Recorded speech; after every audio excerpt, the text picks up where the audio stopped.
Hello दोस्तों, नमस्कार। आप सभी लोगों का स्वागत है हमारे यूट्यूब चैनल में। दोस्तों, हम लोगों ने मैथमेटिकल स्टैटिस्टिक्स को लेकर एक सीरीज़ चलाई थी। तो इसमें हमारे पहले ही 2 पार्ट आ चुके हैं। आप चाहें तो उन 2 पार्ट्स को देख सकते हैं, तभी जाके आपको यहाँ आने का फ़ायदा मिलेगा। इसमें हम मेजर ऑफ सेंट्रल टेंडेंसी पढ़ रहे थे। हमने मीन मीडियन मोड को ख़त्म कर लिया था, ठीक है ना। तो आज का भी एक टॉपिक है ज्योमेट्रिक मीन, और आगे भी जितने भी टॉपिक है हम उसको फटाफट ख़त्म करने का प्रयास करेंगे, ठीक है ना। आगे बढ़ने से पहले एक चीज़ मुझे ज़रूर क्लियर करा दीजिएगा कमेंट सेक्शन पे कि आप लोगों को इस तरह की टीचिंग पसंद आ रही नहीं आ रही है। मतलब मैं आपको डायरेक्टली पीडीएफ से पढ़ा रहा हूँ, तो आप इसमें ज़रूर अपना फीडबैक ज़रूर दें। कई लोग वीडियोस में अपना फीडबैक नहीं देते हैं, तो इससे हमें पता नहीं लग पाता है कि हमारा जो है टीचिंग स्टाइल है वो सही है या नहीं है, ठीक है ना। तो आप मुझे ज़रूर बताइए कि क्या इसमें सुधार हो सकता है, या फिर आपको ये वीडियोज़ आपको हेल्पफुल होती हैं या नहीं होती है, ठीक है ना। तो चलिए देखते हैं, अब आगे स्टार्ट करते हैं। देखिए, सबसे पहले आपका क्या आता है, ज्योमेट्रिक मीन आता है। देखिए, ज्योमेट्रिक मीन क्या होता है। जैसे सपोज करो आप अर्थमेटिक मीन निकालते हैं ना। अर्थमेटिक मीन में आपके पास n ऑब्जर्वेशन होते हैं। क्या करते हैं, उनका सम करते हैं। x1 + x2 से लेके कितना हो जाता है xn, उसको आप डिवाइड कर देते हैं n से। तो ज्योमेट्रिक मीन में क्या हो जाएगा, आपके पास n ऑब्जर्वेशन है, आप उनका क्या कर देंगे, मल्टीप्लाई कर देंगे, और फिर उसका क्या कर देंगे, nth रूट निकाल देंगे। तो वही क्या बन जाएगा, ज्योमेट्रिक मीन बन जाएगा, ठीक है ना। यहाँ पर आप देख सकते हैं, ठीक। अगर आपके पास 2 ऑब्जर्वेशन है तो आप क्या करेंगे, x1 × x2 की पावर कितना हो जाएगा, 1/2, ठीक है ना। ज्योमेट्रिक मीन तो आप 11th-12th में वैसे भी पढ़ते ही थे, ठीक। अब यहाँ पर मेन इंपॉर्टेंट क्या चीज़ है, यहाँ पर है कि आप लॉग ले लो। जब आप लॉग ले लोगे तो इस तरीके से हो जाएगा। आपको लॉग लेना आता ही होगा। लॉग लेंगे तो 1/n आगे आ जाएगा, और इस तरह से जो प्रोडक्ट है वो सम में कन्वर्ट हो जाएगा। तो 1/n summation log i xi। तो यहाँ पर से ये एक तरीके से log g आपका एक अर्थमेटिक मीन में कन्वर्ट हो गया। तो log g बराबर ये फॉर्मूला इंपॉर्टेंट हो सकता है, 1/n समेशन log xi। तो it's just like arithmetic mean, ठीक है ना। तो जी बराबर आपका कितना हो जाता है, एंटी लॉग। इस तरीके से आप सपोज करो, ये तो आपका सिंपल ऑब्जर्वेशन था, ये आपका अनऑर्गेनाइज डाटा था। अब जैसे ऑर्गेनाइज आ गया, कहने का मतलब है उसकी फ्रीक्वेंसी भी आ गई साथ में। तो क्या हो जाएगा भाई, जो टर्म जितने बार रिपीट हो रहा, तो उसकी फ्रीक्वेंसी क्या हो जाएगी, उतने टाइम मल्टीप्लाई हो जाएगी, होगी नहीं होगी। जैसे x1 है, x1 अगर 3 टाइम रिपीट हो रहा है तो x1 की पावर कितना हो जाएगा, 3। और अगर y इसी तरह से x2 है, वो 4 टाइम रिपीट हो रहा है तो x2 की पावर 4 हो जाएगा। जितने बार होंगे, जितने ऑब्जर्वेशन होंगे, उनको मल्टीप्लाई करते हुए जाएंगे, और पावर में कितना आ जाएगा, इन सारी फ्रीक्वेंसियों का सम आ जाएगा। इनकी फ्रीक्वेंसियों का सम माना सपोज करो कैपिटल एन आता है, तो 1/, कितना हो जाएगा, कैपिटल एन, सिंपल, ठीक है। तो आप इस तरीके से इसको फाइंड आउट कर सकते हैं, ठीक है ना। और फिर आप क्या करेंगे, लॉग लेंगे। तो लॉग में बिल्कुल ये क्या हो जाएगा, बिल्कुल जैसे कि आपका फॉर्मूला होता है ना, summation fi xi upon summation N, ठीक है, मतलब समेशन fi कैपिटल एन। तो ये फॉर्मूला भी उसी तरह से हो जाएगा। बस आप किससे रिप्लेस कर देंगे, इसको log xi से रिप्लेस कर देंगे, और यहाँ पर आपका कितना आ जाएगा, log g आ जाएगा, ठीक है ना। तो इस तरीके से हम इसको फाइंड आउट करते हैं। और जी की जो वैल्यू होती है वो क्या होती है, इसकी एंटी लॉग निकालेंगे तो इसकी वैल्यू फाइंड आउट हो जाएगी, ठीक है ना। अब सबसे इंपॉर्टेंट जो हमें ज़्यादातर ध्यान देना होता है वो है मेरिट्स। देखिए, मेरिट्स क्या है, रिजिडली डिफाइंड है। It is based upon all the observation, साफ साफ दिख रहा है, सारे ऑब्जर्वेशन इसमें आते हैं।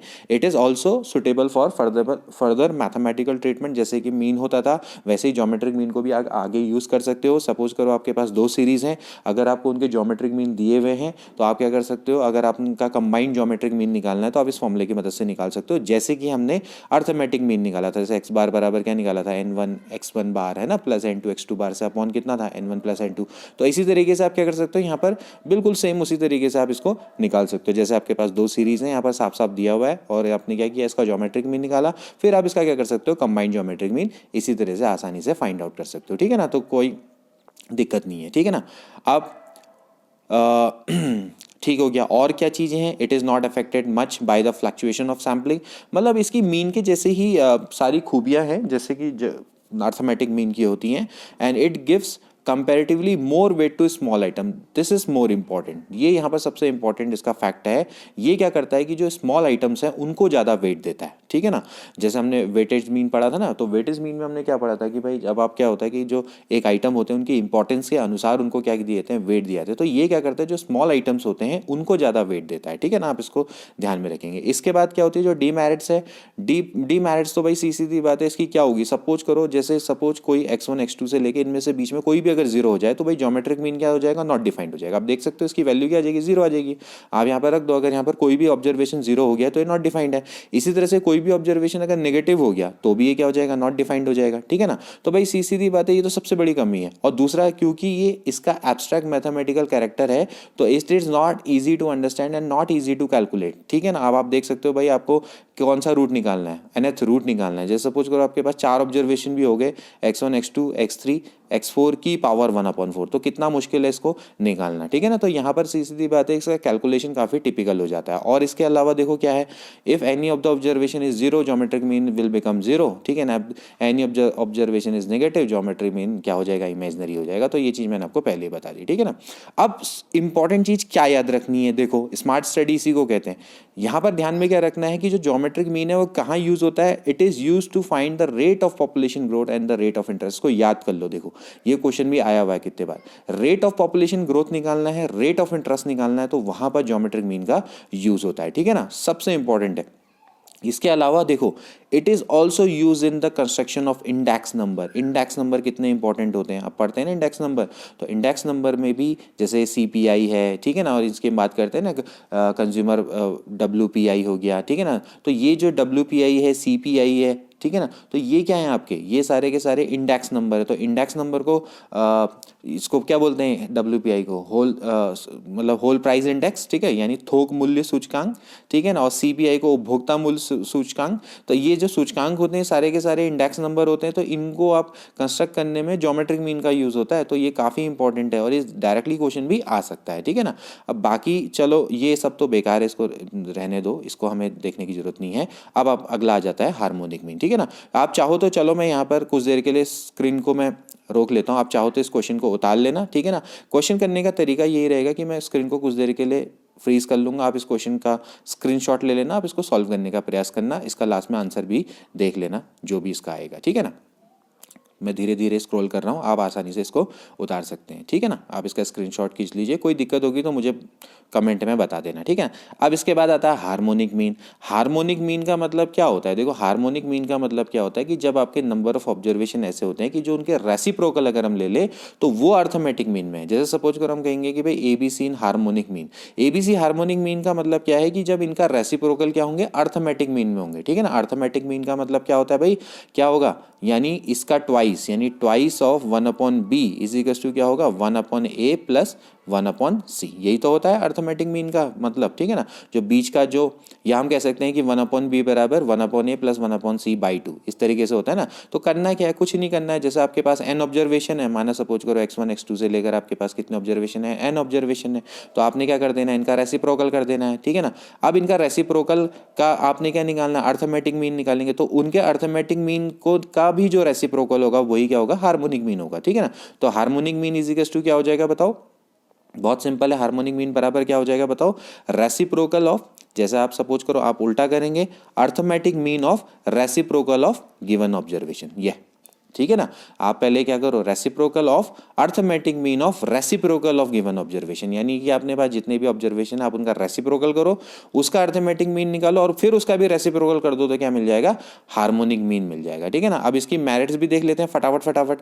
देखो मेरिट्स क्या है, रिजल्टली डिफाइंड है, बेस्ड ऑन ऑल ऑब्जर्वेशन है, suitable for further mathematical treatment है ज्योमेट्रिक मीन की तरह, ठीक है ना। और it is not affected much by the fluctuation of sampling, it gives greater importance to small item, ठीक है ना। And it is useful only when small item have to give the greater weightage, ठीक है ना। चलो ये तो ठीक हो गया। अब चक्कर क्या है इसका, डीमेरिट्स क्या है, डीमेरिट्स क्या है कि भाई ये बहुत मुश्किल है इसको कैलकुलेट करना, जस्ट लाइक ज्योमेट्रिक मीन, ठीक है ना। तो harmonic mean is not easy to understood and difficult to compute. अब देखो इसका सबसे ज़्यादा यूज़ कहाँ पर होता है, देखो एवरेज स्पीड निकालने में। यहाँ पर ये क्वेश्चन है काफ़ी इंपॉर्टेंट है। देखो सपोज करो आप किसी प्लेस में 40 किलोमीटर, जैसे सपोज करो ये A है ये B है, ठीक है ना। आप 40 किलोमीटर पर आवर की स्पीड से गए और आप वापस आए 45 किलोमीटर पर आवर की स्पीड से, ठीक है ना। तो ऐसे क्वेश्चन को करने में सबसे ज़्यादा किसका यूज़ होता है, हार्मोनिक मीन का उपयोग होता है, ठीक है ना। आप इसका मतलब, अब आप 40 से गए 45 से आए, तो इसका मतलब ये नहीं कि आपकी जो एवरेज स्पीड है 40 + 45/2 हो जाएगी, ये बिल्कुल गलत है, ठीक है ना। आप इसमें कैसे निकालते हैं एवरेज, जैसे आपको फिर से बताता हूँ, ये आपकी डेस्टिनेशन A है, ये डेस्टिनेशन B है, ठीक है ना।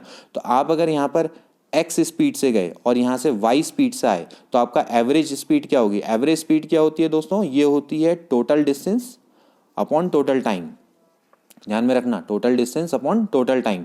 तो आप क्या निकालेंगे, पहले टोटल डिस्टेंस ट्रेवल निकालेंगे। तो टोटल डिस्टेंस, क्योंकि आप यहाँ से यहाँ गए हैं, तो आपकी जो डिस्टेंस है, लेट सपोज करो मैं x मान लेता हूँ, यहाँ से यहाँ तक की भी डिस्टेंस कितनी होगी x, तो क्या हो जाएगी total distance 2x upon total time, यानी कितना हो जाएगा t1 + t2। t1 यहाँ से सपोज करो, यहाँ से आपने t1 टाइम लिया, यहाँ से t2 टाइम लिया, ठीक है ना। तो भाई टाइम बराबर क्या होता है भाई, स्पीड इज इक्वल टू, अगर डिस्टेंस अपॉन टाइम है, स्पीड इज इक्वल टू होता है डिस्टेंस अपॉन टाइम। तो टाइम बराबर क्या हो जाएगा, डिस्टेंस अपॉन स्पीड। तो डिस्टेंस आपकी कितनी हो जाएगी, ये है एक्स अपॉन स्पीड मान लेते हैं S1, और यहाँ पर स्पीड क्या मान लेते हैं, दूसरे की मान लेते हैं S2।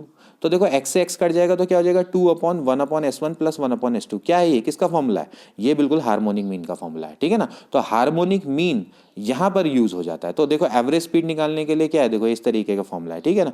If equal distance is covered per unit of time with speed equals to, ये दे रखा है, तो आपको अगर एवरेज स्पीड निकालनी है तो आप कैसे निकालेंगे, n/(1/v). तो देखो यहाँ पर इसका यूज होता है, काफी इंपॉर्टेंट है, इसको आप ध्यान में रखना, ठीक है।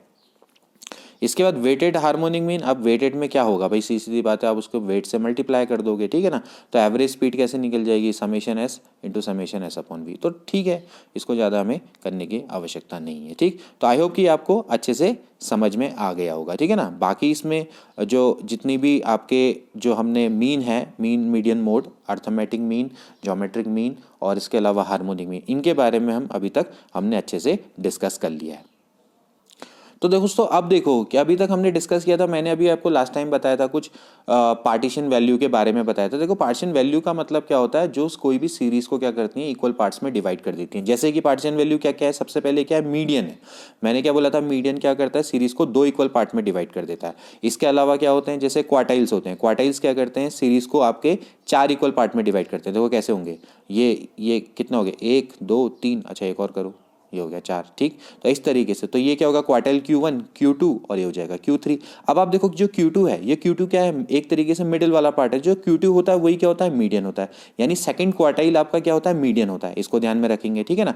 इसी तरीके से अब देखो मैं आपको सिखाते हुए चले आता हूँ। देखो सपोज करो मीडियन है, मीडियन क्या कर रहा है, दो सीरीज को 2 बराबर भागों में बांट रहा है। तो एक भाग ये हो गया, एक भाग ये हो गया। क्वार्टाइल क्या करेगा, उसको 4 भागों में बांटेगा, 1 2 3 4। तो ठीक है, जो मिडिल वाला Q2 है वही एक्चुअली क्या होता है, मीडियन होता है। यानी कि जो सेकंड क्वार्टाइल होता है वही आपका क्या होता है, मीडियन होता है। अच्छा, अब इसके बाद क्या आएगा, डेसाइल आएगा। डेसाइल क्या करेगा, उसको 10 भागों में बांटेगा। अब जो 10 भागों में बांटेगा तो कैसे बांटेगा, 1 2 3 4 5 6 7 8 9। तो 10 भाग बन रहे, 1 2 3 4 5 6 7 8 9 10। देखो 10 भाग हो गए। तो अब ये क्या होगा, ये वाला जो भाग है वो क्या है, D1, ये होगा D2, ये होगा D3 D4 D5। अब जो D5 है वो एक्चुअली क्या होगा, वही एक्चुअली क्या होगा, Q2 होगा। और वही जो, क्योंकि वो मिडिल वाला पार्ट है ना, और वही आपका क्या हो जाएगा, मीडियन हो जाएगा। तो मीडियन, Q2, D5, ये तीनों एक ही चीज़ है, ठीक। इसके अलावा अब क्या होता है, परसेंटाइल होता है। परसेंटाइल क्या करता है, 100 बराबर भागों में बांट देता है। तो जो P50 होगा, यानी जो 50 भागों में बांट रहा है ना, तो P50 क्या होगा बताओ, वो क्या करेगा, पूरी सीरीज को आपके, हाँ मतलब 2 बराबर भागों में बांटेगा। तो P50 D5 है ना, और इसके अलावा मीडियन, ठीक, और Q2, ये सब तीनों एक ही चीज़ है। मतलब एक, ये चारों क्या हैं, एक ही चीज़ है। इसको आपने ध्यान में रखना है, ठीक है ना। तो अब आप इसको ध्यान में रखिए कि भाई इसका मतलब क्या है। देखिए जैसे मैं सपोज करो, मैं आपको थोड़ा सा ज्योमेट्रिकली, सॉरी मैथमेटिकली मैं इसको और अच्छे से बता देता हूँ आपको। जैसे अगर आपका मीडियन है, तो मीडियन का मतलब क्या है कि 50% पार्ट इसके ऊपर है, 50% पार्ट इसके नीचे है, ठीक है ना। अब देखो जैसे आप दिमाग लगाओ, जैसे सपोज करो डेसाइल, सपोज करो क्वार्टाइल की बात होती है, ये Q1 है, ये Q2 है, ये Q3 है। अब बताओ इसने क्या किया, इसको 4 बराबर भागों में बांट दिया, ठीक है ना, 1 2 3 4। अब Q1 के ऊपर वाला पार्ट कितना होगा, 25%, है ना। इसके Q2 के ऊपर वाला भाग 50%, इसके वाला भाग 75%, और इसके यानी इसके इधर वाला भाग कितना हो गया। तो Q3 का मतलब क्या है कि 75% तक का पार्ट इसने कवर कर दिया। Q2 का मतलब है 50% और Q1 का मतलब है कितना, 25%। समझ में आ रहा है। तो आप इस तरीके से इसका फॉर्मूला बना सकते हैं बहुत इजीली, ठीक है। जैसे आप बताओ मीडियन का फॉर्मूला क्या था, बताओ मीडियन का फॉर्मूला क्या था। मीडियन का फॉर्मूला था ये, कि आप क्या करते हैं, n/2 निकालते हैं मिडिल वाला पार्ट, ठीक है ना। तो अगर आप सपोज करो आपसे कोई Q1 बोलेगा, तो Q1 क्या करता है, 25% पार्ट कवर करता है, तो क्या निकलेगा, n/4, है ना। इसी तरह से बताओ Q3 क्या होना चाहिए, ये 75% पार्ट कवर करता है, तो कितना होना चाहिए, 3n/4। जहां फॉर्मूला है वहां पर आप क्या कर देंगे, ये मैं उसकी बात कर रहा हूँ, ये जहां पर अनऑर्गेनाइज डाटा होता है। अनऑर्गेनाइज समझ रहे हो ना, अनऑर्गेनाइज का मतलब है जहां पर आपकी फ्रीक्वेंसी दी हुई होगी, या सपोज जहां पर फ्रीक्वेंसी नहीं दी हुई है, तो वहां की बात हो रही है, ठीक है ना। अब जहां पर आपका क्लास इंटरवल आ जाएंगे, तो वहां पर क्या हो जाएगा, देखो वहां पर क्या हो जाएगा फॉर्मूला, चलो वो भी बता देते हैं। देखो चलो, जहां पर आपके सपोज करो कंटिन्यूस फ्रीक्वेंसी डिस्ट्रीब्यूशन है, तो मीडियन का क्या फॉर्मूला था, याद करो, ये था L प्लस क्या था, n/2 minus C upon F। ये था ना मीडियन का फॉर्मूला। अब चलो मुझे बताओ कि Q1 क्वार्टाइल 1 का फॉर्मूला क्या हो जाएगा, L प्लस, क्योंकि मीडियन तो आधा भाग करता है, अब हमने बताई जो Q1 है 25% करता है, तो यहाँ पर क्या हो जाएगा, N/4 हो जाएगा, बस हो गया, ठीक है। अच्छा, अब इसी तरह से बताओ Q3 का क्या फॉर्मूला होगा, Q3 का क्या फॉर्मूला होगा, ये हो गया L प्लस क्या हो जाएगा, यहाँ पर हो जाएगा 3N/4 हो जाएगा, क्योंकि ये 75% पार्ट कवर करता है, ठीक है ना। 3N/4 माइनस सी अपॉन कितना हो जाएगा, यहाँ पर क्या था, L प्लस 3N/2 माइनस सी अपॉन एफ, ठीक है। अब सपोज करो H है तो H भी आ जाएगा आगे से, ठीक है ना, तो ये फॉर्मूला हो गया। ठीक इसी तरह से आप क्या कर सकते हैं, किसी का भी निकाल सकते हैं। चलो अगर मैं सपोज करो आप परसेंटाइल पे निकालते हैं, जैसे सपोज करो डेसाइल पे निकाल लेते हैं। आप बताओ D5 का क्या फॉर्मूला होगा, D5 का वही फॉर्मूला होगा जो कि क्या होता है, मीन का फॉर्मूला होगा। अब सपोज करो आपसे कोई बोलता है D1 या सपोज करो D1 का मतलब क्या है, 10% पार्ट है ना, D1 का मतलब है 1/10, तो यहाँ पर क्या हो जाएगा, D1 का क्या फॉर्मूला हो जाएगा, ये हो जाएगा आपका N/10, है ना। और अगर आपसे मैं बोलता हूँ भाई D1 का वैसा फॉर्मूला निकालो जो कि कंटिन्यूस फ्रीक्वेंसी डिस्ट्रीब्यूशन के लिए, तो क्या हो जाएगा, L प्लस क्या हो जाएगा, N/10 माइनस सी अपॉन एफ, और अगर H है तो H से भी मल्टीप्लाई हो जाएगा, तो H से मल्टीप्लाई हो जाएगा, N/10 आ जाएगा यहाँ पर, ठीक है। ये चीज़ में ध्यान रखना है। अब इस तरह से अगर आपसे कोई बोलेगा भाई D2 का निकालो, तो D2 में क्या हो जाएगा बताओ, ये हो जाएगा 2/10 इंटू एन, यह आ जाना चाहिए, ठीक। तो इस तरीके से हम क्या करते हैं, परसेंटाइल, डेसाइल, इस तरह से फाइंड आउट कर सकते हैं। देखो यहाँ पर कितने इजीली निकाल रखा है। चलो ये फॉर्म, या भी एक क्वेश्चन देखो अच्छे से, और आपको इसका स्क्रीनशॉट ले लो, अब आप समझ में आए, ठीक है ना। ले लिया अगर आपने स्क्रीनशॉट, तो देखो x की वैल्यू है, f की वैल्यू है, x की वैल्यू, f की वैल्यू। अब आप क्या करेंगे, कम्युलेटिव फ्रीक्वेंसी डिस्ट्रीब्यूशन निकालेंगे, जो कि हम करते हैं, याद होगा आपको कैसे हमने लास्ट टाइम हमने मीडियन निकाला था। तो क्या करते हैं, अगर सिर्फ आपका डिस्क्रीट डेटा है, ये आपका डिस्क्रीट डेटा है, और आपने क्या करनी है, फ्रीक्वेंसी निकालनी है, ये कंटिन्यूस के लिए नहीं है, डिस्क्रीट के लिए है। तो यहाँ पर आप क्या करेंगे, कम्युलेटिव फ्रीक्वेंसी निकालेंगे। अब आपको क्या निकालना है, पहले क्या निकालना है, मीडियन निकालना है। तो मीडियन के लिए आपको क्या करते हैं, N/2 कर देते हैं, ठीक हो गया। तो N/2 में आपका कितना आया, 128। अब 128 वाला देख लो, 128 वाला जस्ट ये वाला जो 128 से जस्ट बड़ा है, तो इसके जस्ट सामने वाला, यानी कितना हो गया, 4 हो गया मीडियन, ठीक हो गया। चलो आगे बढ़ते हैं, ठीक। अब आपको क्या निकालना है, Q1 निकालना है। मैंने पहले बोला जो क्वार्टाइल 1 होता है वो कितना पार्ट होता है, जो क्वार्टाइल क्या होते हैं वो 4 बराबर भागों में डिवाइड करते हैं। तो क्वार्टाइल 1 क्या होगा, उससे पहले 25% भाग, यानी N/4। तो N/4 यानी कितना हो गया, 64। अब 64 देखो कहाँ आ रहा है, यहाँ पर आएगा बिल्कुल जस्ट ऊपर, तो इसके ऊपर वाला क्या हो गया, 3, बहुत सिंपल। इसके बाद क्या होता है Q3 मैंने क्या बोला, 75%। 75% का मतलब कितना होता है, 3N/4। 3N/4 में क्या हो जाएगा बताओ, 192। अब 192 देखो कहाँ पर दिखेगा, 167, ये वाला होगा। तो ये वाला आपका फिफ्थ वाला क्या हो गया, ठीक है। तो फिफ्थ वाला आपका क्या होगा, क्वार्टाइल 4। अब D4 क्या करता है बताओ, 10 भागों में डिवाइड करता है। तो D4 यानी कितना हो जाएगा, 4N/10, है ना।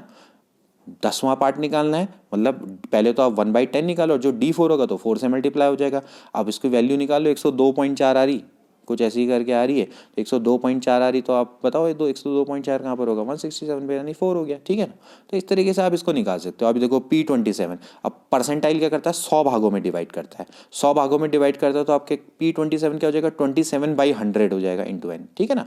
इस तरीके से आप इसको बहुत ईजिली निकाल सकते हो, ठीक। अब इसके बाद आता है graphical location of partition value. देखो ग्राफिकल लोकेशन, जो भी हमने पार्टीशन वैल्यू निकाली, इनको हम ग्राफिकली किस तरीके से लोकेट करते हैं, तो हम इसको क्या करते हैं, with the help of cumulative frequency की मदद से हम इसको निकाल सकते हैं, जिसको बोला जाता है कम्युलेटिव फ्रीक्वेंसी कर्व, जिसको बोलते हैं ऑजाइव। काफी इंपॉर्टेंट नाम है, आपने इसका सुना होगा, ठीक है ना। ऑजाइव में हम क्या करते हैं, ऑजाइव बनाते हैं। अब देखो मैं ऑजाइव आपको दिखा देता हूँ, इस तरीके से बनता है। अब आप क्या करेंगे, लेस देन और मोर देन वाला आप बनाएंगे कर्व। देखो आप सबसे पहले तो ये क्वेश्चन देख लो, ये क्वेश्चन है आपका, आपको कम्युलेटिव फ्रीक्वेंसी कर्व करना है, और आपके सामने कंटिन्यूस फ्रीक्वेंसी डिस्ट्रीब्यूशन आपको दे रखा है, ठीक है ना। तो आपने एक लेस देन वाला बनाते हैं और मोर देन वाला बनाते हैं। ध्यान में रखना है, लेस देन वाले में मैंने आपको लास्ट टाइम बताया भी था लेक्चर में, अगर आपने नहीं देखा तो वहाँ से देख कर आओ, बहुत फायदा मिलेगा, ठीक है। अब आप इसको क्या करो, ऐड करते हुए जाएंगे 4 से 8 में, इस तरह से ऐड करते हुए जाएंगे, ठीक है ना। तो ऐड हो गया, ठीक। अब इसमें क्या होता है, आप जस्ट उल्टा करते हैं। उल्टा में मतलब आपने क्या करना है कि जो सीरीज का जो सम है, पहले आप सम देखेंगे, टोटल सम आपका कितना आ रहा है, 59। अब 59 में से आप क्या करेंगे, 4 को माइनस, ठीक है ना, फिर 55 आएगा, 55 में से 12 को माइनस कर देंगे, तो इस तरह से चलेगा, ठीक है ना। लेस देन समझ लो, आपने यहां से ऐड करते हुए जाना है, नीचे से आपने सबसे मिनिमम से ऐड करते हुए जाना है। मोर देन में आपने क्या करना है, पहले ऐड कर देना, फिर उसके बाद आप 4, फिर 12, फिर ऐसे ऐसे करके माइनस करते हुए जाएंगे, ठीक है। अब आप इसको क्या करेंगे, अब आपने क्या करनी है, इसको खींचना है, ठीक है ना। अब इसके कर्व को कैसे खींचेंगे, आप क्या करेंगे, सबसे पहले तो आप इसका मिडिल टर्म ले लो, 0 से लेके 10 का बीच का क्या होता है 5, 10 से लेके 20 का कितना होता है 15, ऐसे से करके लेते हुए चले जाओ, ठीक है ना। तो आप इसको ले लो, चलो ठीक। तो अब आप क्या करोगे, इस तरह से देखो एक कर्व खींच लोगे, ये दिख रहा है ये, ठीक। तो अब आपने क्या करना है, इसका कर्व खींच देना। तो ये जो आपका कर्व बनता है इस तरह से, ये जो बन रहा है ना, इसी को हम क्या बोलते हैं, ओजाइव बोलते हैं, ठीक है ना। तो more than ogive, less than ogive, जहां पर ये दोनों इंटरसेक्ट करते हैं वही आपका क्या होता है, मीडियन होता है। इसको भी ध्यान में रखना है। तो यहाँ से आप क्या कर सकते हैं, आसानी से अपना मीडियन मार्क्स की वैल्यू को फाइंड आउट कर सकते हैं, ठीक है ना। तो आपने क्या करना है, जहां पर इंटरसेक्ट कर रहे हैं यहाँ से एक परपेंडिकुलर डालेंगे, ये जो परपेंडिकुलर डालेंगे तो यही आपका क्या हो जाएगा, मीडियन हो जाएगा, ठीक है ना। इसको आपने ध्यान में रखना है। तो इस तरीके से हम क्या कर सकते हैं, मीडियन को लोकेट कर सकते हैं। बहुत ईजी है, इसी तरीके से आपने करना है, ठीक है ना। तो आपने प्लॉट किया लेस देन मोर देन। तो यहाँ पर एक क्वेश्चन कभी कभार आ जाता है दोस्तों कि जो लेस देन और मोर देन ओजाइव है वो जहाँ पर इंटरसेक्ट करते हैं, वो जो इंटरसेक्टिंग पॉइंट होता है वहाँ पर से आप क्या फाइंड आउट कर सकते हैं। तो आपका बहुत बढ़िया आंसर है मीडियन। तो इसको आपने ध्यान में रखना कि इस तरीके से आप ग्राफिकली इसको लोकेट कर सकते हैं, ठीक है ना। और देखिए इसके अलावा भी जैसे अगर आप सपोज करो, जैसे आप और भी चीज़ें इसमें फाइंड आउट कर सकते हैं। अच्छा, एक करेक्शन दोस्तों, मैं थोड़ा जल्दबाजी में बोल गया। चीज ध्यान में रखना कि जब हम कम्युलेटिव फ्रीक्वेंसी कर्व को जब ड्रॉन करेंगे, ये वाला देखिए दोस्तों, ये वाला जब आप लेस वाला करेंगे तो आप क्या करेंगे, सॉरी इसकी मिडिल वैल्यू नहीं, आप इसके अगेंस्ट में करेंगे ड्रॉ, है ठीक है, लोअर लिमिट की, यानी 0, 4, 10, 12 ऐसे करेंगे, 20, 23। ये आपने क्या करना है, जब लेस देन वाला प्लॉट करेंगे तो आप 0, 4, 10, 12 इस तरीके से करेंगे, ठीक है। और जब आप मोर देन वाला करेंगे, जब आप मोर देन वाला करेंगे तो आप अपर लिमिट लेंगे, ठीक है ना, यानी 10, 59 ऐसे करके बनाएंगे, ठीक है ना। थोड़ा सा मैंने जल्दबाजी में इसको गलती में बोल दिया, कोई बात नहीं, इसको आप करेक्ट कर लो, ठीक है। क्या करना है, लेस देन वाले में ध्यान में रखना है, लेस देन में लोअर लिमिट के अगेंस्ट में ड्रॉ करना है, और जो आपका जो मोर देन वाला हो जाएगा उसमें आप अपर लिमिट के अगेंस्ट में ड्रॉ करेंगे। देखो यहाँ पर लिखा हुआ भी है, we plot cumulative frequency against the upper limit, ठीक है ना, we plot against the upper limit. और इसके बाद जो आपका जो 412 upper line corresponding to the class 4 less than हो जाए। ओके, इसमें फिर से करेक्शन करते हैं दोस्तों। इसमें आपको क्या करना है, लेस देन ओजाइव वाला जो है, सॉरी जो लेस देन वाला है इसको अपर लिमिट के अगेंस्ट में ड्रॉ करना है। थोड़ा सा मैं माफ़ी चाहूँगा दोस्तों, मैं बहुत जल्दी में, एक तो मैं पढ़ा रहा हूँ इन चीज़ों को, तो मैंने भी इसको एकदम से चेक नहीं किया। जैसे आपको जब आप लेस देन वाला कर्व बनाएंगे दोस्तों, तो अपर लिमिट के यानी क्या होगा, 10, 4, 20, 12, 13, 23 इस तरीके से ड्रॉ करेंगे, ठीक है। और इसके बाद जब आप मोर देन वाला बनाएंगे तो आप उसको लोअर लिमिट के अगेंस्ट में ड्रॉ करेंगे, ठीक है ना। तो यहाँ पर थोड़ा सा मेरे से गलती हो गई, इसको कोई बात नहीं, आप इसको सही कर लेंगे कि आपने क्या करना है, we plot the cumulative frequency against the upper limit of corresponding class. और इसके बाद जो आपको जो कर्व मिलेगा वो क्या होगा, लेस देन हो जाए होगा। And if we plot more than cumulative frequency so we against the lower limit, ठीक है ना। तो अब आपको इससे वो मिल जाएगा, ठीक है ना। तो चलो कोई बात नहीं, ऐसा भी हो जाता है कभी। तो यहाँ पर इस तरीके से दोस्तों ये वाला जो चैप्टर है आपका, हमने फंडामेंटल ऑफ मैथमेटिकल स्टैटिस्टिक्स में मेजर ऑफ सेंट्रल टेंडेंसी, तो आपका खत्म हो जाता है, ठीक है ना। तो दोस्तों अब हम करते हैं अगला चैप्टर हमारा स्टार्ट, जिसको बोलते हैं major of dispersion and skewness and kurtosis, ठीक है ना। अब बहुत जल्दी से मैं आप इसको समझाता हूँ कि इसको डिस्पर्सन का क्या मतलब होता है। डिस्पर्सन का मतलब ये होता है दोस्तों कि जो आपका डेटा है उसके बीच में आपका कितना गैप है, ठीक है ना। या आप इसको हम कह सकते हैं मेजर ऑफ स्कैटर्डनेस, यानी कितना छितरा हुआ है डेटा, ठीक है ना। तो वो ये बताता है, ठीक। अब आप देखो, जैसे सपोज करो आपके पास एक ऑब्जर्वेशन देखो 7, 8, 10, 11 और इस तरह से आपके पास ऑब्जर्वेशन। इन ऑब्जर्वेशन को आप ध्यान से देखो आप इसका मीन निकालो, जरा इनको ऐड करो, देखो कितना आएगा, 7, 8, 7 कितना होता है 15, 10, 25, 25 और आपका कितना 25 और 11 आपका कितना हो जाएगा, देखो ये हो जाएगा 36, ठीक है। तो 36/4 करेंगे तो कितना आएगा, इसका मीन कितना आएगा 9। इसी तरह से इसका मीन निकालो, देखो अगर आप इसका भी मीन निकालोगे तो आपका के पास कितना आ जाएगा, देखो ये भी आपका 5, ये आपके 4 ऑब्जर्वेशन है, इनका मीन भी 9 है। और इस तरीके से आपके सामने ये 5 ऑब्जर्वेशन है और इनका भी जो मीन है वो आपका कितना 9, 15, 12 कितना होता है 27, 27 और 9 आपका कितना हो गया 36, 36 और आपका कितना हो गया 9, यानी हो गया 45, और 45 डिवाइडेड बाई 5 आपका कितना हो जाएगा, ये भी आपका कितना आ जाएगा डिवाइडेड बाई 5 ना, तो 5 9 45, ठीक हो गया। यानी इसका भी आपका कितना आ रहा है 9 आ रहा, ठीक है ना। और इस तरीके से इसका भी आपका 30 है, 30 और 10 40 और 40 और 5 45, ये भी 5 ऑब्जर्वेशन है और इनका भी मीन 9 है, ठीक है ना। तो अब मैं आपको बता रहा हूं कि ये इसका कारण क्या है। देखो अब आप देखें ना, आपको डेटा, आपको मीन के बारे में तो पता लग गया। जैसे आपके पास डेटा है, ये डेटा, इसका भी मीन 9 ही है, इसका भी मीन 9 है, इसका भी मीन 9 है। अब इन डेटा में कोई डिफरेंस नहीं है क्या? बिल्कुल है डिफरेंस। देखो ये आपका अगर देखो तो यहाँ पर 1 8 10 11 इस तरह से डेटा है, ठीक है ना। तो यहाँ पर आपका क्या है, ये जो डेटा, सॉरी 1 नहीं 7 है, 7 8 11, देखो यहाँ पर इनके बीच की जो स्कैटर्डनेस है काफ़ी कम है, ठीक है ना। यानी एक तरीके से होमोजीनियस डेटा है, देख सकते हैं आप, ठीक है ना। लेकिन जबकि आप इस डेटा को देखो तो ये क्या है, ज़्यादा स्कैटर्ड है, 3 6 है ना, इनके बीच में ज़्यादा गैप है। तो एक्चुअली जो डिस्पर्सन है उसका काम क्या है, वो एक्चुअली बताता है कि जो डेटा है आपका होमोजीनियस है या हेट्रोजीनियस है, यानी कितना स्कैटर्ड है। समझ में आ रहा है ना, ये चीज़ आपको समझ में आ जानी चाहिए कि जो this is the basic use of major of dispersion. Dispersion का मतलब यही है कि जो डेटा है वो कितना डिस्पर्स्ड है, ठीक है ना। आपको ही समझ में आया, तो ये आप इस चीज़ को समझ में आया, इस चीज़ को आप समझ लीजिए कि भाई आपने क्या इसका यूज़ है, ठीक है ना, मेजर ऑफ डिस्पर्स। अब वही कैरेक्टरिस्टिक क्या होनी चाहिए, रिजली डिफाइंड होना चाहिए, easy to calculate, easy to understand, should be based on all observation, it should be amenable for further mathematical treatment, it should be affected as little as possible by the fluctuation of sampling. तो ठीक है, ये तो कोई दिक्कत नहीं है। अब इसके बाद देख लेते हैं मेजर ऑफ डिस्पर्सन क्या क्या होते हैं। ओके सबसे पहला मेजर ऑफ डिस्पर्सन है रेंज। रेंज बताता है कि डेटा कितना आपका डिस्पर्स है। क्वार्टाइल डेविएशन, या इसको हम बोलते हैं सेमी इंटर क्वार्टाइल रेंज भी बोला जाता है। Mean deviation and standard deviation, ये चार आपके बहुत इंपॉर्टेंट मेजर ऑफ डिस्पर्सन है, इसको आपने ध्यान में रखना है। रेंज, क्वार्टाइल डेविएशन या सेमी इंटर क्वार्टाइल रेंज, ये थोड़ा अलग होती है, इसको हम डिस्कस कर लेंगे। फिर इसके बाद आता है मीन डेविएशन और इसके बाद आता है स्टैंडर्ड डेविएशन, ठीक। इसके बाद सबसे पहले क्या होता है रेंज। रेंज तो भैया का क्या मतलब होता है, difference between the two extreme value of the distribution. तो आपके सामने अगर डिस्ट्रीब्यूशन में कोई ए आपकी मैक्सिमम वैल्यू है और बी आपकी मिनिमम वैल्यू है, तो ए माइनस बी आपका क्या हो जाएगा, रेंज हो जाएगा, ठीक है ना। तो रेंज के अब देख लेते हैं फायदे क्या हैं।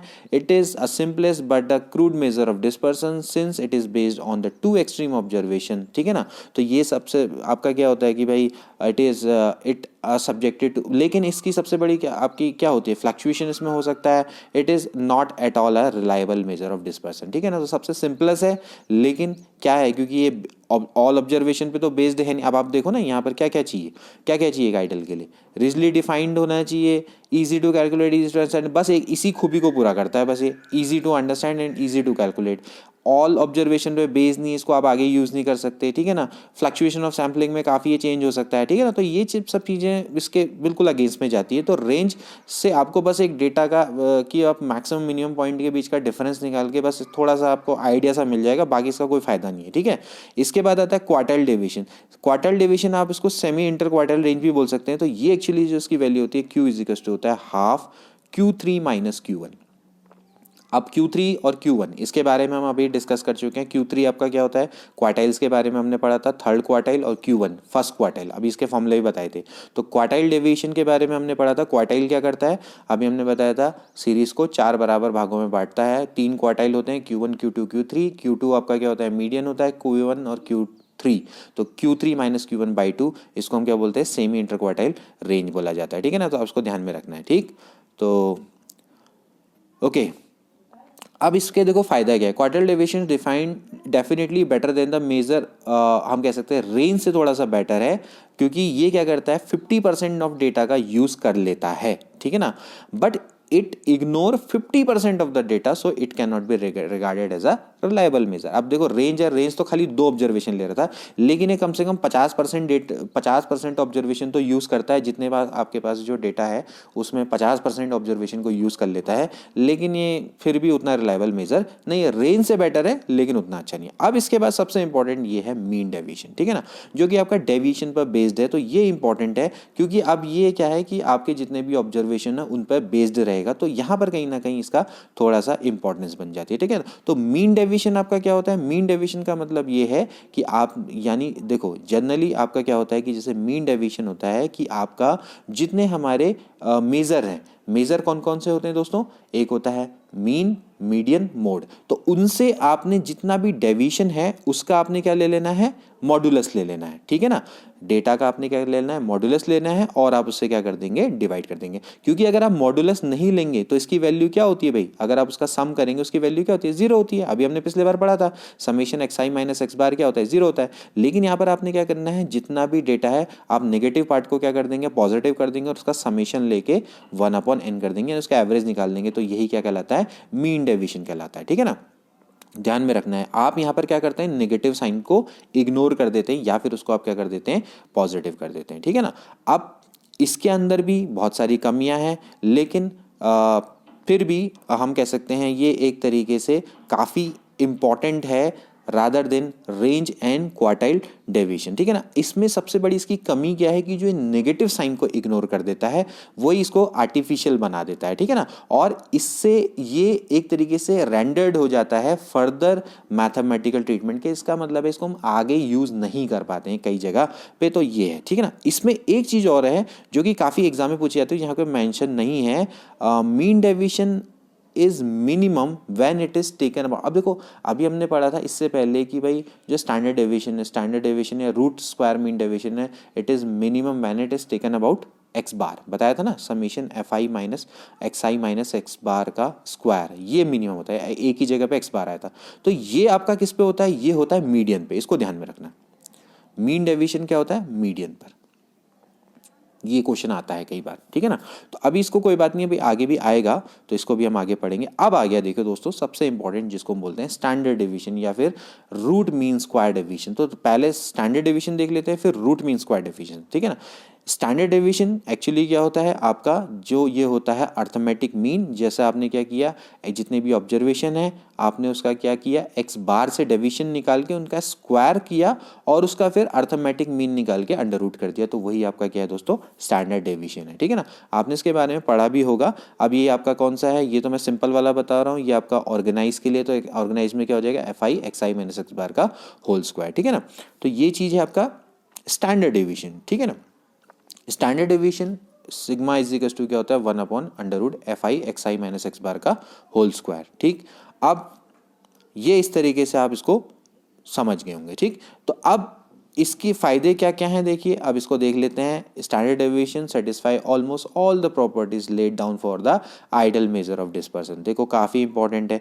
आपने यहाँ पर क्या किया? देखो यहाँ पर मीन डेविएशन और स्टैंडर्ड डेविएशन में क्या अंतर है? देखिए मीन डेविएशन में आप क्या कर रहे थे? जो नेगेटिव साइन है उसको इग्नोर कर लेते, क्या कर लेते? मॉड ले ले रहे थे, ठीक है ना। और फिर उसके बाद उसका समीशन करके उसका अर्थमेटिक मीन ले लेते। लेकिन यहां पर आपने क्या करना है? यहां पर आपने नेगेटिव साइन को इग्नोर नहीं करना है। यहां पर आपने क्या करना है? जो नेगेटिव साइन है उसको हटा देना है। कैसे? स्क्वायर करके। फिर उसके बाद आप उसका अर्थमेटिक मीन ले लो और फिर अंडर रूट कर दो। इतना सा दोनों में क्या है? डिफरेंस है, ठीक है ना। अब ये बहुत अच्छा हो जाता है क्योंकि ये स्टैंडर्ड डेविएशन है, तो इट इज क्योंकि हम इसको क्या करते हैं? क्योंकि हम क्या कर रहे हैं? हम एक स्क्वायर करके फिर स्क्वायर रूट ले रहे हैं। तो it is very good measure and it can be use for further mathematical treatment, ठीक है ना। तो ये काफ़ी इंपॉर्टेंट हो जाता है। It is based on all observation, सारे ऑब्जर्वेशन पे बेस्ड होता है, तो काफ़ी इंपॉर्टेंट है। तो it is regarded as a best and the most powerful measure of dispersion. तो ये आपको ध्यान में रखना है। क्वेश्चन कभी आ जाता है कि सबसे बढ़िया मेजर ऑफ डिस्पर्सन कौन सा है, तो आप आंसर क्या होगा? Standard deviation. तो आप इसको ध्यान में रखेंगे, ठीक है ना।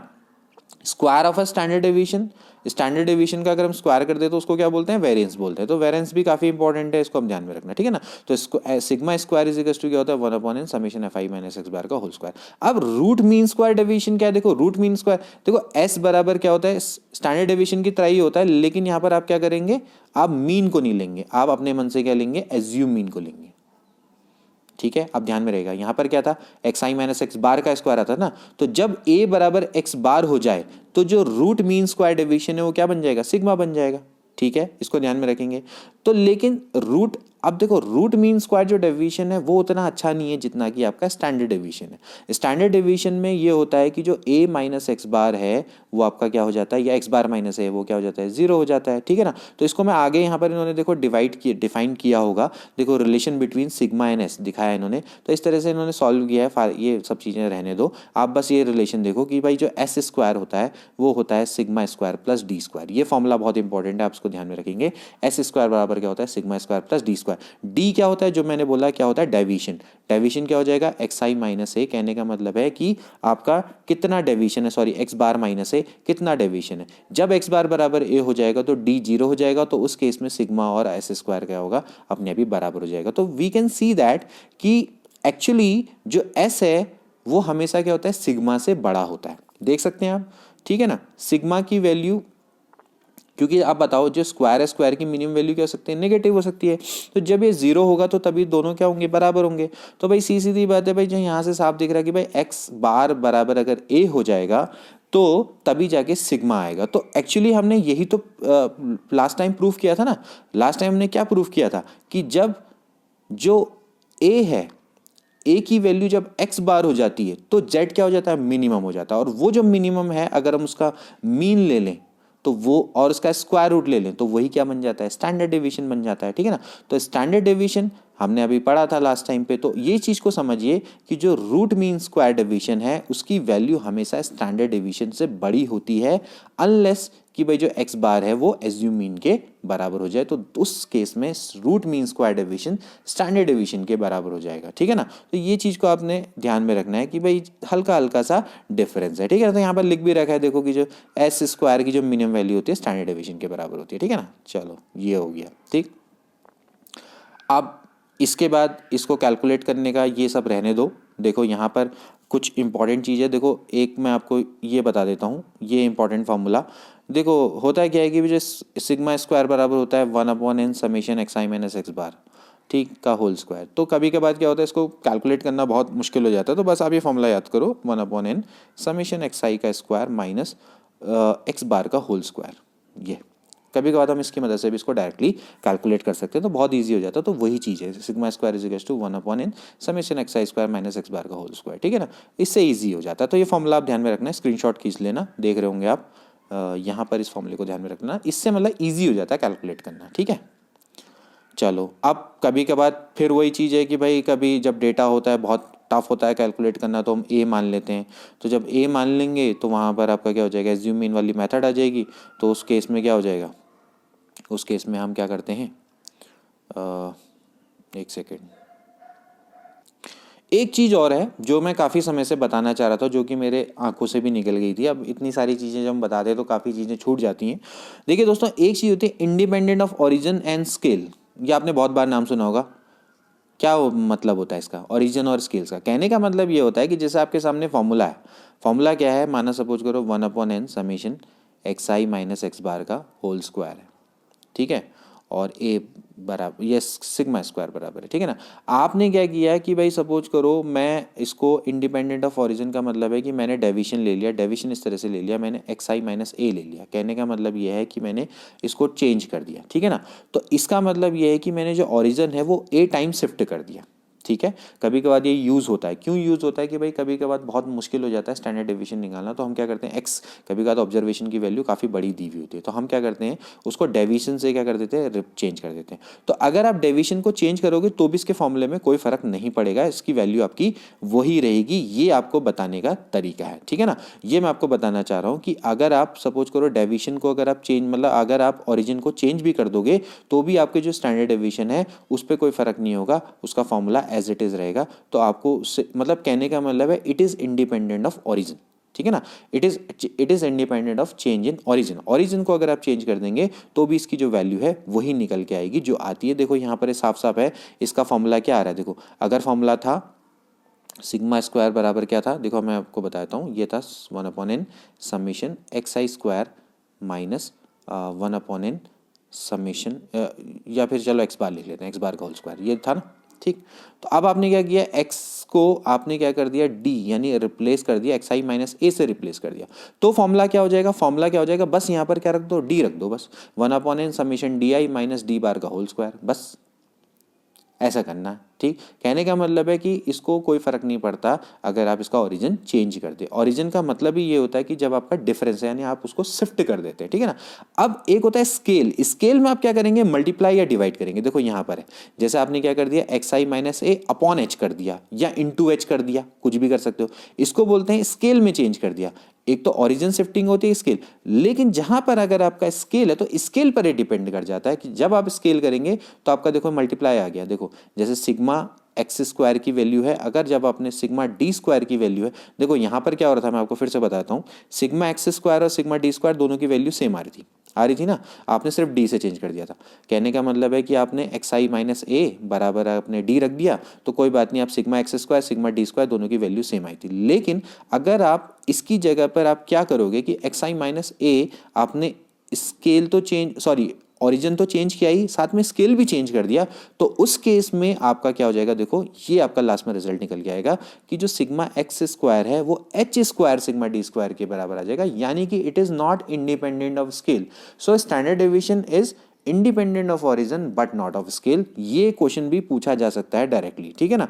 तो यहाँ पर आपको क्या है कि फॉर्मूले को थोड़ा सा ध्यान में रखना पड़ेगा कि जो h है वो मल्टीप्लाई में आ जाएगा। तो यहाँ पर जो फॉर्मूला है ये फॉर्मूला आप ध्यान में रखेंगे कि जो जब आप क्या कर देते हैं, जब आप स्केल में चेंज कर देते हैं तो बाहर से एच बी मल्टीप्लाई में आ जाएगा, बाकी चीज़ें एज इट इज़ रहेंगी, ठीक है। तो ये आपका तरीका है करने का, ठीक। तो दोस्तों आप इस क्वेश्चन को अच्छे से उतार लीजिए, एग्जाम्पल नंबर 31 3.1, ठीक है। आप इसको सॉल्व करिएगा और इसका आंसर आप निकाल के मुझे कमेंट बॉक्स में बताइएगा कि क्या इसका आंसर आता है, ठीक है ना।